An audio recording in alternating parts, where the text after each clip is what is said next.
Welcome to today's episode of Demystifying Microsoft. I'm excited to be here together with Austin Kelly. Welcome, Austin. Thank you, Nathan. Thanks for having me. Glad to be here. Yeah, should be fun. Looking forward to getting a little nerdy today. Today we're going to be talking about just some email security and some Microsoft security assessment kind of approaches that we have. This is our show where we just like to take complicated technical problems and kind of break them down into real world conversations, and looking forward to having this conversation. So today we're going to start with the topic of DMARC, which is one of those multi-letter acronyms that us nerds like so much. So Austin, what can you tell us about DMARC and what we're looking at today?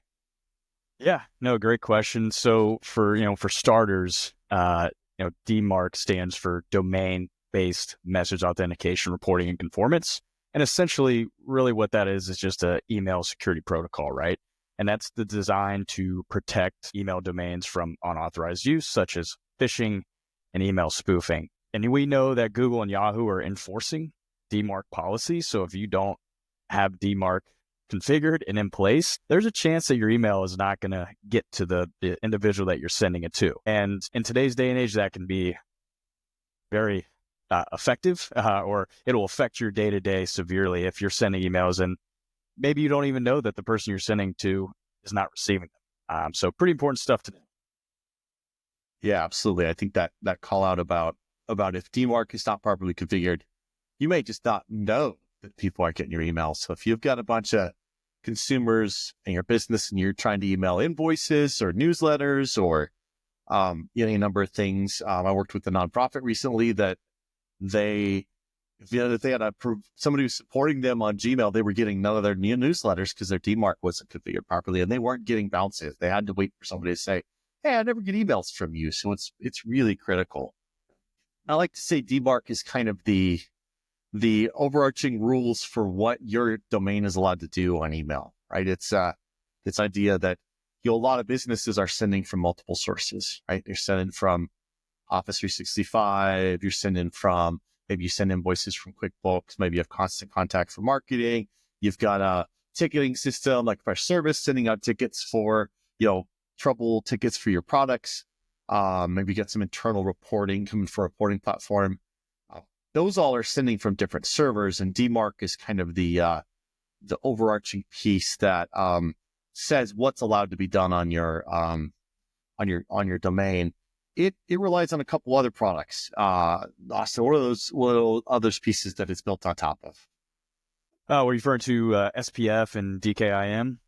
Yes. Perfect.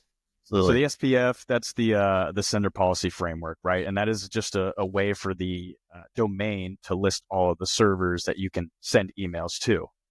So one way you can think of SPF is almost like a pawn shop, right? If you go to a pawn shop and you say, "Hey, is this item legit or not?" Well, they're going to tell you if it's real or not. That's kind of how SPF acts whenever you're sending or receiving emails.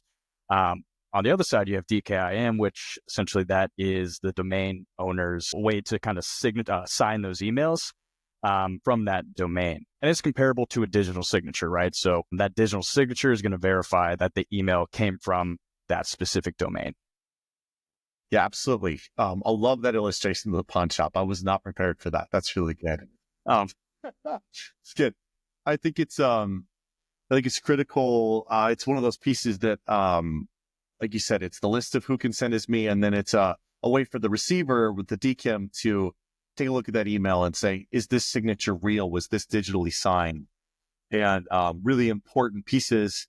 And DMARC is really designed to confirm what to do when an email falls outside of that. So if you get an email from a sender and they say, "Oh, is this sender allowed?" Yep, Office 365 is on the SPF list. Then it also can check the DKIM on that email and say, "Oh, it's also signed."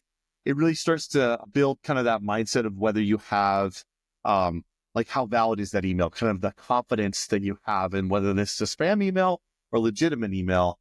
And like you said, with the incredible rise of spam in the world, receivers like Google and Yahoo just got to the point where they're like, if you don't have a DMARC policy, then we just don't want your mail. And so what I want to demo now is just, how we kind of kind of can review that. If you wanted to go check if you have a DMARC record, this is publicly available data. And so let me get my screen going here. Oh, perfect. I can share this window. So there's some freely available tools where we can do this. So in this case, it's a tool called MX Toolbox. And so you can go to MX Toolbox. Anybody can log into that tool, and you put in your domain and you can do an MX lookup. And this just tells you where your mail is going to go. This is the mail server that's going to receive your email. But we can come here and we can scroll through all these records, and a lot of this stuff is really nerdy. But the big one we want to look up is SPF record. And so you can go look up your SPF record, and you can see who's allowed to send as you. In this case, for this domain, they're allowed to send as Office 365. That's a very common protection.outlook.com is the common Microsoft record. And then they're also able to send exclaimers, so marketing emails. And it has a hard fail. This -all says hard fail. So if it's outside of those two, you shouldn't trust it. So this is kind of a message from this domain, all the mail servers out there, about its opinion on who can send as it. Then we can go look up a DMARC record here, because these are just publicly published DNS records. And this says, hey, we have DMARC, and the policy is that which should be quarantined. So if something fails, either SPF or DMARC, quarantine it when you receive it. So put it into that junk folder. You can set different policies here under the DMARC policy. The DMARC policy can get pretty complex. You can say, hey, send a notice to this address so that the sender knows what's happening. You can say reject. You can even do quarantine or reject by percentage. You can say, hey, 50% of the emails you get that fail, send those to quarantine. So there's a lot of subtlety here. It can be overly complicated, but the reality is even just having a DMARC policy that says none, hey, I have DMARC, but don't enforce it yet, is going to get you past the Google wall. They will allow your mail to flow, even if your policy says none, because you've done the work to say, I at least understand DMARC. I have SPF, I have DKIM, and I'm working towards getting this built out. Yeah, this is a really great tool. I mean, because if you're assuming that your emails aren't going through, or maybe you think they're being marked as spam, you're not sure, this is a great tool to look that up. And Nathan, it's funny, a lot of times we'll review this with our clients, and they'll ask, where'd you get this information? I didn't know this was public. And it's like, yeah, it's out there. You just got to know about it, and it's extremely useful for situations just like this. Absolutely. If you're a larger org, and we have an org we worked with in the past, and they send email to about 700,000 people. They have a large subscriber base, and email is one of their critical ways of interacting with their teams.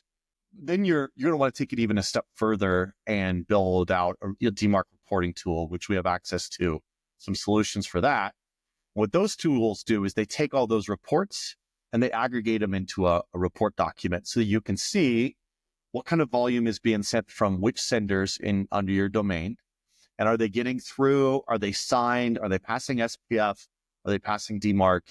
And for a lot of our smaller businesses, just having these policies dialed in right is enough. But if you have your business critical email, you're really, it's really important that your users are getting your email. One of those DMARC reporting solutions can really go a long ways to giving you the confidence that your email's getting through. Do you understand any issues? Because there are times where you've got your DMARC all dialed in, you got your DKIM squared away, and then, Exclaimer changes a policy on their site and they have new DKIM keys, and you don't know about it because you're not watching your records. All of a sudden, all your marketing mail is now going to the trash because it's not passing that signing. These tools can be really helpful for seeing that reporting and really making sure you know who's sending as you, and give you confidence to maybe raise this DMARC enforcement to a quarantine or even just a reject. If it doesn't pass DMARC, reject it. And that gives the receivers even more confidence to see your legitimate mail as legitimate, because that's coming through. So Austin, when we work with the customer on this and they're like, oh yeah, I don't have a DMARC record, or my DMARC is a mess, what do we tend to offer to help them through this process? Our first recommendation would be, one, we want to look at the licensing, right? What licensing do you have in place in terms of Microsoft? And, and see if they're using Defender for Office 365.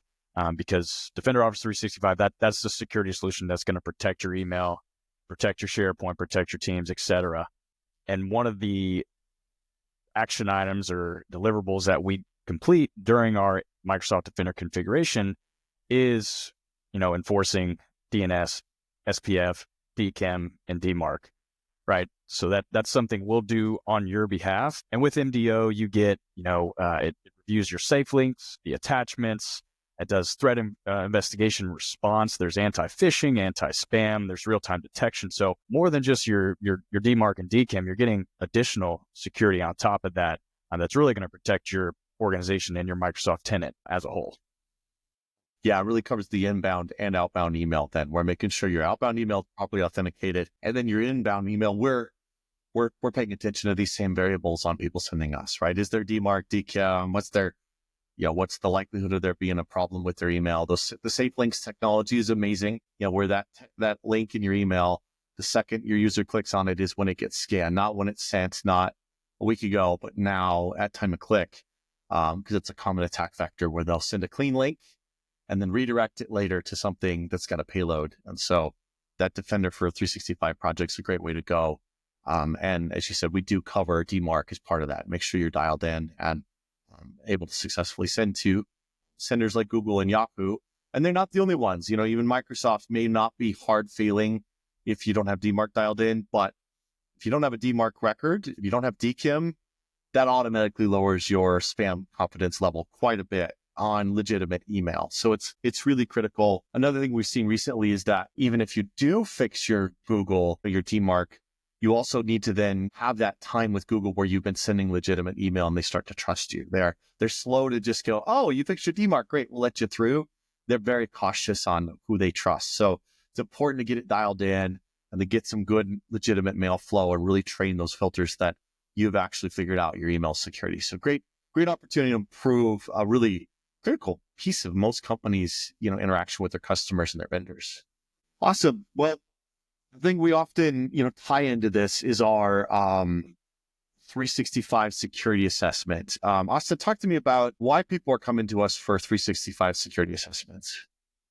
Yeah, that's a great question. I'm actually working with a client right now whose team is primarily composed of salespeople, right? And that can cause its challenges when it comes to IT, right? So, and managing their internal IT is something that has taken a hit, especially with some of the requirements that they have on the compliance side. And because their sales team is focused on selling and not supporting internal systems, that's when they come to us and say, we want to identify gaps, right? We want to see where we can improve our security and what policies we can enforce, things of that nature. So that's one reason, right? Their sales teams are not able to support their internal IT, and maybe they've also experienced phishing or spoofing before, right? So that's just one of those things where you get one of those, you start to worry, that you're being targeted, and that's when people are like, hey, let's think about an assessment. We need to see where we can improve. Yeah, absolutely. I think it'd be daunting too as you get into Microsoft stack. You've got Business Premium or E5. The number of capabilities you have to go secure things is daunting. You got all these settings you can set. I think a lot of customers are wondering, hey, is my IT guy or my outsourced IT vendor or even, my team, are they doing it right? Is somebody asking the question or reviewing it? And it can be a place of uncertainty that I spend a lot of money with Microsoft.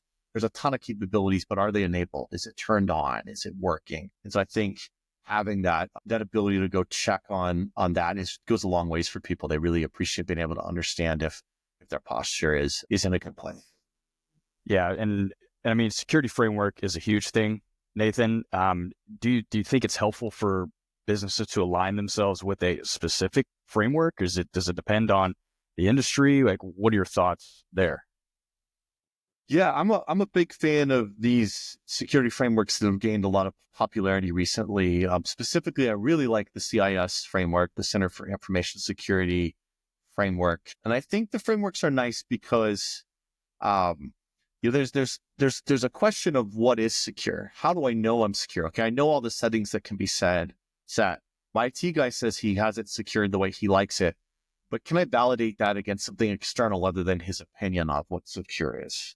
And I think having a framework, what it does for me is, as I've traditionally been a nerd in this space. I've been one producing the content. I've been building the systems over the years. What it does is it says, your opinion doesn't matter. Here's the standard of how things should be done. Let's go check against that. And that's confidence inspiring even for me as the person checking the boxes to know that I'm aligning to something beyond my opinion. And the frameworks give you kind of a broader perspective, even beyond Office 365. They start to ask questions about documentation and policy and double checking your work. Okay, you set the product, the settings right once, but how often you go check to see if it's still set properly? Nobody's messed with it. And so the frameworks are really valuable. The other thing that's great about starting to invest in aligning yourself to a framework is if you build your security practice in alignment to a framework like the CIS Top 18, then when you do get a requirement for some compliance rules or maybe cybersecurity assessments, that sort of thing, you've got a framework to build off of. And a lot of times you can crosswalk it and say, I've already thought through my controls. And there's a lot of tools online that can say, well, if you have those controls, here's how they map to your cybersecurity insurance questionnaire or the cybersecurity framework or HIPAA, these sort of things. You can really see how that structure fits and can be crosswalked into other frameworks. The reason I love the CIS 18 is that it is approachable. Some of these frameworks like this cybersecurity framework from NIST or HIPAA can be very high-level, technical, nerdy, theoretical security posture management tools. And it's great. It's really well thought out and thinks about it from these really big, like detect, respond, remediate, governance mindsets. And if you're a security professional, that's all you do, you have to think that way. But for most of our small businesses, we need a pragmatic approach. And CIS 18 is great because it starts with, do you know where all your devices and users and apps and data are? Because we can't talk about security policies until we know where our stuff is. Mm-hmm. And then let's start with the basics of, do we have policies? Do we have, MFA? Do we have some of these basics? I don't need to be thinking about a pen test until control 16, 17, 18. I need to start with just the basics of, do I know where all my devices are? And do I enforce basic security controls in them? And so it's a really approachable framework. Makes sense. We have a tool we like to use to do our security assessments, and I want to walk everybody through that. I think it's helpful to see kind of what we are looking at with our assessment. I think this tool really gives a quick, high-level overview of the security. And so, it starts here with, this is our demo tenant, our super secret Squirrel Technologies customer here. And because it's a demo tenant, there's not a lot of users or data. So keep that in mind. If you have 50 or 500 users in here, the data is much richer, but it's still valuable. So the first thing it does is it pulls up Microsoft Secure Score, which has kind of been around for almost a decade now. Microsoft just saying, hey, dial in some of these basic controls. And so you can see here, I have a pretty low score on this tenant. There's a lot of the security controls I don't have turned on. This is useful just to kind of get yourself a barometer of the security of a Microsoft tenant. And it often will help you catch settings that you should have turned on. But there's also some of the settings that those of us in the industry go, well, I think it's silly that you give such a high score to that or agree with that. So I think it's a nice measuring stick, but not necessarily the thing you should make all your decisions based off of. Next, they have a lot of data about what you're likely to be questioned about in your cybersecurity insurance discussions, because they are starting to really ask more specific questions on those renewals. A lot of that is really around them quantifying their risk, right? They're trying to build you as a customer into their actuarial table so they can understand the risk they're taking on with your business. And so they're looking at critical things like, do you have MFA? It's just, you got to have it in order to be secure today.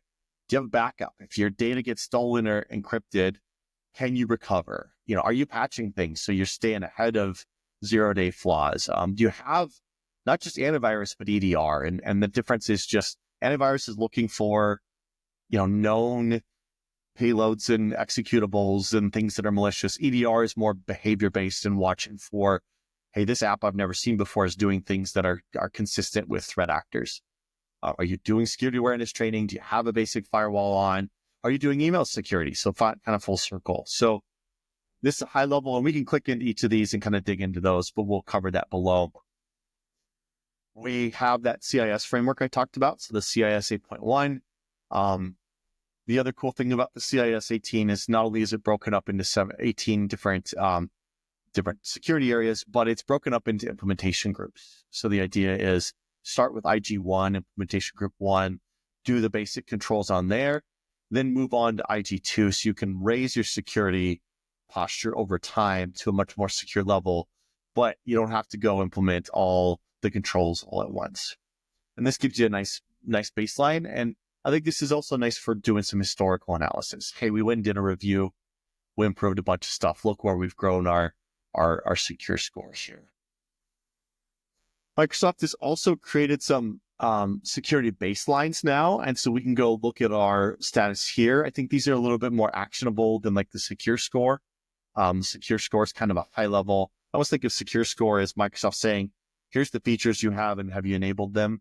I think the baseline really covers a lot more of like the actual configuration of reducing your risk through some of your configurations. As you can see here, we can dig into most of these and get some reporting, and we'll show that later. Next one on here is users. So the users one is interesting, Austin. What do you end up having discussions about with customers when we get into this user space as people look at their tenants?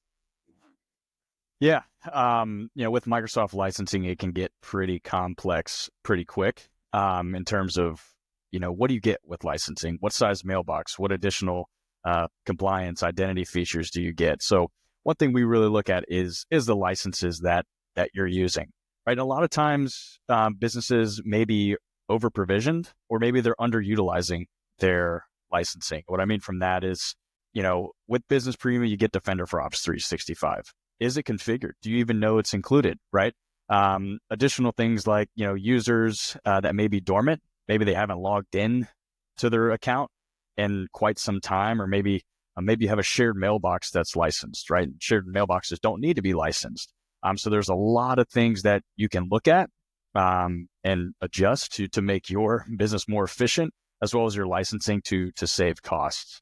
So just kind of knowing that it's a lot, right? But that's kind of why we're here to help.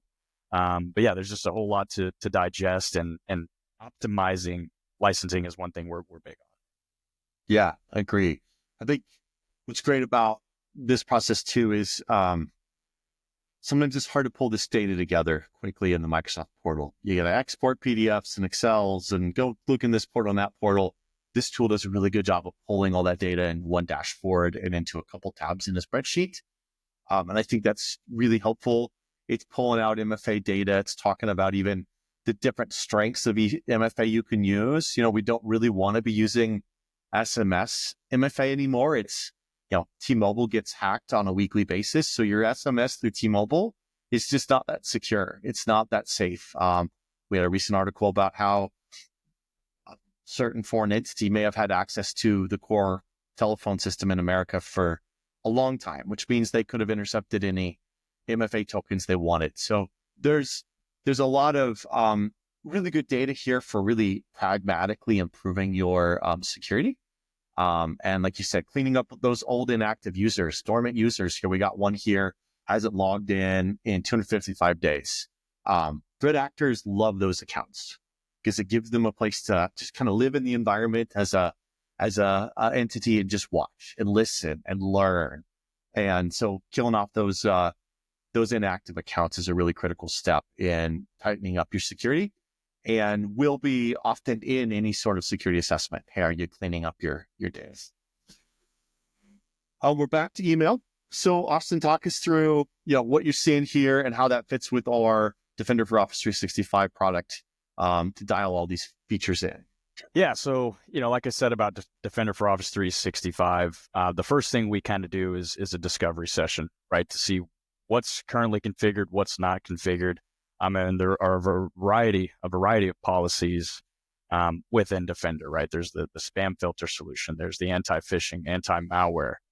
Depending on, the severity of how you kind of want it set up, we can configure it as needed from there. So if some emails are getting through, some links are getting through, we can turn up the aggression on those policies, just to tighten things up a bit there. And that's something we'll do with you during our Defender for Office 365 configuration. It's kind of like a walkthrough or step-by-step where we are walking through what the policies are, what we're configuring, and reviewing that with you to make sure it's up to your standard as well. Love it. And down here, you can see we've got these 6 check boxes. That DMARC, DKIM, SPF falls under this domain authentication. It's really indicating DKIM, but it's part of our process to dial that in. You got inbound spam, getting phishing, spam, safe links turned on, attachment filtering, and then just kind of cleaning up, examining those attachments for malware. Critical stuff that often we get into tenants and they have access to these functionalities, but they're not enabled properly. So it's critical to go review that. So next section we have is devices. And this really leans into 2 big areas. Most of the time in tenants, Microsoft is able to have a lot of visibility into Windows and Mac endpoints, so kind of full desktop environments through Intune, and also into mobile devices, Android and iOS devices through MDM. So talk to us about some of the policies we can enable here, some of the projects we could do to help people, dial in this part of their environment. Right. No, absolutely. Obviously one solution that comes to mind is Intune Endpoint Manager. And essentially that is Microsoft's mobile device management, mobile application management solution that really helps you secure your devices, your applications, and your data as a whole. So you really get to control, how your devices are used, and that goes for Windows, iOS, Apple, and Android. So not only your laptops, but your mobile devices, so your cell phones, your tablets. Additionally, with Intune, you can set specific security requirements for your organization to enforce rules so that users are essentially forced to comply there. And really, our project is structured across several milestones, right, including the discovery, including the environment configuration. If you're interested in using Autopilot for onboarding and deployment, that's something we'll work with you to configure as well. Creating base application policies, monitoring, incident report, and then obviously the project completion there. So we really will tailor the Intune deployment to your needs, depending on number of devices, types of devices, and obviously location of your users plays a big factor as well. Yeah, it's a powerful tool. I think the ability to, with Windows and somewhat Mac, you can even deploy apps. So, hey, every time a machine joins Entra ID and we log in, Intune gets configured, and before you know it, your security product, your productivity apps, your disk encryption, all these things get automatically deployed with Intune and Autopilot. So it's really a powerful tool for making your endpoints across your business consistent. They get deployed the same every time. It can really help with like Windows endpoints with Autopilot. Somebody steals it, they can't do much with it. Every time they reset it, reinstall Windows on it, it just goes, nope, I'm owned by this company and this config is getting wiped and I'm getting set up the way I'm supposed to be. So really powerful tools. And it really puts the framework in place for that compliant device conversation, right? We can go build a policy and say, hey, you're not getting into SharePoint unless your device is compliant, which means it's Intune enrolled, it's fully patched, it's disk encrypted, and antivirus is up to date. You can build those sort of policies, and that gives you that confidence that any devices connected into your environment are managed, properly configured, and secure, and really helps with that CIS top 18 control of, hey, what devices am I using? Well, the only ones getting in are secure ones and managed ones. And that's a really great place to be from a security perspective, to know that the devices interacting with your data are ones you can trust and you can manage. So great opportunities to really improve security posture there. Next, we get into our policies, and there's a lot here. This is another set of policies we can really help you with. I like to call conditional access policies the firewall rules of Office 365. And these are just the rules that say, hey, if somebody connects, they have to pass MFA before I'll let them in. This conditional access is where you enforce compliant devices. Hey, they can't connect unless their device is compliant. You enforce that with conditional access. You can say, hey, you're allowed to use your personal phone to access company resources, but it has to be in the Microsoft Outlook app and the Microsoft apps that have my controls onto them on your personal device. That's that mobile application management where I don't need to manage your phone, but your phone can only access company data inside of the sandbox of the Microsoft controlled apps. And that really gives us some peace of mind on personal bring your own device policies. And you can even enforce, hey, if you're not on a current iOS or current Android, then I still won't let you in because it's vulnerable to security flaws. That's all enforced through these conditional access policies. And it's a powerful way to really set the security on your tenant. Hey, and all my admins require an extra strong MFA, those sorts of things. We can build all those policies. If you're outside of the country, you can't get in, or you can't get in without a second MFA prompt. If you're a risky user, I need a second MFA prompt, that sort of thing. What I love about this set of reports we can get here is we can really find out, if somebody's been excluded. It's very common that as ad techs are working in a tenant, they'll accidentally start to exclude people just based on the way the policies are laid out.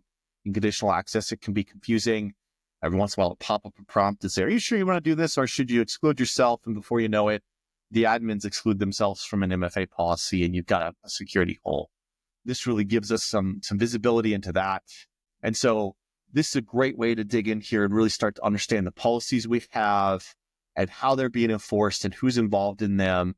Compliance policies, what we're enforcing from a compliance perspective, our authentication modes.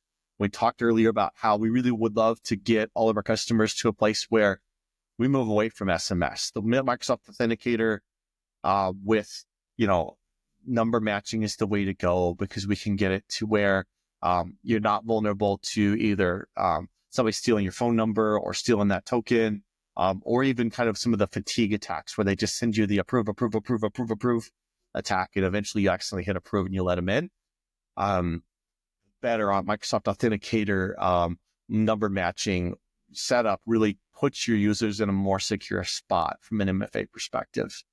Here's our configuration. It seems like everything's starting at MFA, Nathan. I mean, multi-factor authentication, that's where this entire thing starts, and getting that configured right away it's super simple, right? It's something we can do. It's included in every Microsoft license. You don't need an additional license for that. And this is just going to set you up for success when you are looking at deploying and configuring into them, because you've already got it.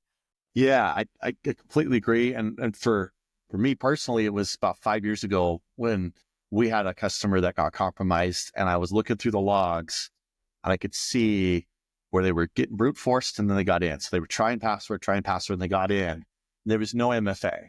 And I thought, this entire problem could have been solved with just some simple MFA. They got their password stolen, and it's just like, man, I never want to be in that spot again where something as simple as MFA is so effective. It's such a critical piece. It's so consistently prevents, some really basic attacks that it's just it's a requirement. It's a non-negotiable in this space now to have MFA. And like you said, it's not that hard to deploy. And with the Authenticator app, we can even do some of the Authenticator app functionality in the Outlook app now, so they don't even need a second app. The Outlook app will function as the Authenticator app. So we really have ways to simplify that secure MFA for businesses that just take their posture to the next level. These are all the policies around Windows and what we're deploying. OneDrive clients, you can deploy all kinds of apps and configuration settings. Here's some excluded users on the policy. So we really have an opportunity to see some things here. These Teams file sharing settings are critical. Are you allowing some of these third-party apps? It's important to know for data governance, the same with the external access settings. So we love this tool because it allows us to really go through, pull all kinds of helpful data and really get a quick feel for the posture of a tenant and really define some projects we can do, whether that's a Defender for 365 configuration, an Intune policy project, a conditional access project. And then the great thing about this tool is I can give you additional data. We can dig in here and we can start to see, like, where are you with the spider web graph on the CIS-18? In this case, we've got a ways to go. Most tenants are going to be much better shape. This is a pretty vanilla tenant. Again, we can crosswalk that over to the cybersecurity framework, which is a common security framework. All that user data we showed earlier. We've got our email data here, our device data, our policies, We got more information about SharePoint sites here we can dig into. Obviously, there's not much here, but in some orgs, this can be really valuable to know, hey, are these publicly accessible? Are they externally shared? How many files are in here? And then also what apps are attached to your tenant, because there's a lot of companies that, you plug it in these third-party apps. Somebody wanted a calendaring app and somebody else wanted an AI task management tool. It could be helpful to come in here and go, what if people connected to my tenant and do I trust them all? And of course, our license counts. This process of doing this security assessment is actually the first step in our Copilot readiness. Austin, tell me what you love about Copilot and how you use it every day. Yeah, so Copilot for Microsoft 365, that's the AI tool that's been the buzz for the last year, it feels like. It's integrated tightly with Microsoft 365, so it's integrated with Teams, PowerPoint, Word, Excel, even the Edge browser, right? And it essentially saves you so much time because you can prompt Copilot to not do your work for you, but it assists you. It's almost like your assistant for your work. So my main use case would be Teams, right? We're on Teams calls all day, every day, and taking notes can be daunting at times, right? You're talking, you're listening. Well, Copilot does that for you within Microsoft Teams. And it actually gets down to the point where it identifies the individual who is speaking, their tone and exactly what they said. And you can summarize that meeting after the meeting in a recap form. And obviously you have that there. Again, if you're an Excel junkie, you want to put together some formulas, Copilot's a great way to assist you with that too. So very, very efficient, very productive using tool, and it saves hours out of my day just using Copilot. Yeah, I very much agree. It's a powerful tool. Some of the features I like, just the things you've talked about that I use all the time, the meeting recap's amazing. The ability to use it kind of as a replacement for search, ask it questions. Hey, Austin and I had an email back and forth about a client that needed, these 5 licenses. Can you find it? And I can ask that question in natural language. And it'll go say, oh yeah, you had a conversation last week about this customer. Here's the emails. That search capability is powerful. It's really good at creating content. You want to build out a PowerPoint deck. Maybe you've got to summarize a document, a PowerPoint deck. You can give that document to PowerPoint and Copilot and say, create a deck for me. And 5 minutes later, you've got a 20-page PowerPoint already pre-built. And then instead of having to kind of condense all that data, you can now go tweak the data and say, oh, I don't like how you communicated this, so I'm going to tweak this slide and that slide, but the rest of this is great. And you've just cut hours off of that process. Used it recently for a job description. It wrote a job description in 10 minutes that would have taken me 2 hours. So it's pretty powerful.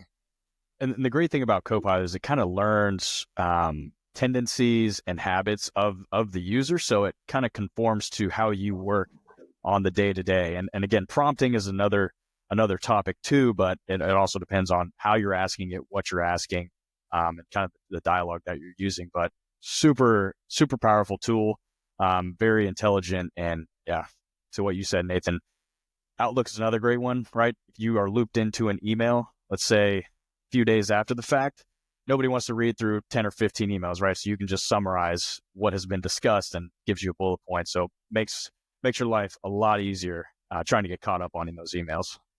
Yes, absolutely. And they're adding scheduled tasks in Outlook soon. So you can say, Copilot, hey, go summarize all my emails from my boss so I know, just make sure I don't miss anything, or any number of ways you can go schedule those prompts. And I think that's going to be powerful. Hopefully we get that soon. It's supposed to be here Q1, so soon. But on the Copilot front, one of the things people want to know is like, hey, what's the concerns about putting this technology on my data? So what are some of the things we have to work through with customers as they start playing with Copilot and move beyond a pilot? Yeah, ensuring that your environment is ready, right, and for deployment. And one thing we'll do is a readiness assessment, and essentially, again, we're going to review that current environment, assess the technical infrastructure, including your Teams, including your Outlook, your OneDrive, your SharePoint. We also want to identify the users that are going to be using Copilot, right? What are they doing on their day-to-day? What can they leverage? How are they going to get the most out of Copilot to enhance the current workflow that they're going through? Yeah, absolutely. We look at Copilot as like, if you want to pilot it because people need to play with it to understand it, you need to do a readiness assessment from a security perspective, readiness assessment from a data governance perspective, and then enablement, help people understand how to use it. As part of our Copilot readiness assessment, we do this 365 security review because we don't want to talk about Copilot if you don't have MFA in place, right? We want to start with the basics. We have, what are your sharing permissions on your SharePoint? Is your data reasonably well organized? And we have some additional tools that we can leverage to start to assess your data. Because one of the concerns with Copilot is that it does some really powerful searching. So if you've got some data in the wrong place, Copilot's gonna be able to reference that data. And so you do want to go be ahead of that curve. And this security assessment really gives you that peace of mind that, hey, my basic security is dialed in, and I've started to look at some of my data security, and then we'll do additional tasks on the data governance side, and we can cover that in a future call. But all the things we talked about today as we're going through this security assessment are really good prerequisites for getting up to speed on your Copilot readiness. Is just the basic security of the tenant as kind of step one before we hit a pilot of the product. Just gives you that peace of mind. So definitely some great synergies on that side. Absolutely. Well, awesome. Austin, thank you for your time today. As always, if you guys have any questions on this front, we'd love to talk to you about assessments. They're not expensive. We can give you some really good data. We get exports out of this in the form of a PDF and Excel. So we could share this data with you.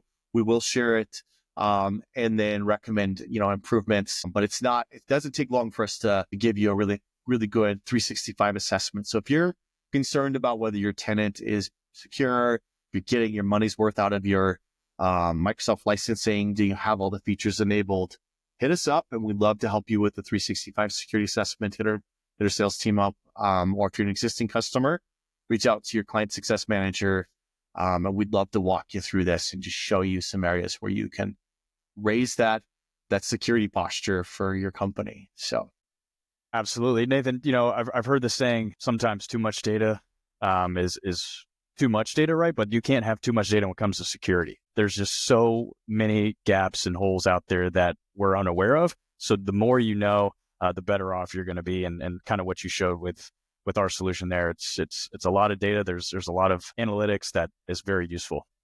Yeah, and I like the way this tool presents that data because you're absolutely right. It's a lot of data, and you look at that spreadsheet. There's 30 tabs there, and it's full of data. But that original first page is just kind of a high level. What's your secure score? What are some high level recommendations? And I think it's a really good balance because you're right, it can be daunting. And I think the thing we can bring to the table is let's give you some high level overview, and then we have specific solutions for the problems it's going to expose. We know how to solve the things. It's already pre-banked. We can execute it. We've done it hundreds of times, and we can really get you to that posture you want to be in very quickly. So, great call out on the data. You want to know what's going on, but then condense it down into simple action items. So awesome. Great Thanks stuff. for your time today, Austin. Lots of fun to chat, and we will catch you guys in a couple of weeks on Demystifying Microsoft. We are going to be talking about the VMware license fiasco as they've been raising their rates dramatically, and kind of some ways to approach that challenge. If you've got VMware servers and you want to think through what your options are, whether it's renewing or replacing or just understanding what's going on, we'll be digging into that and helping you navigate some more of that physical infrastructure, which is often running Microsoft software, right? This is a really big part of our Microsoft world is VMware. So excited to dig into that in a couple of weeks, and we thank everybody for their time today.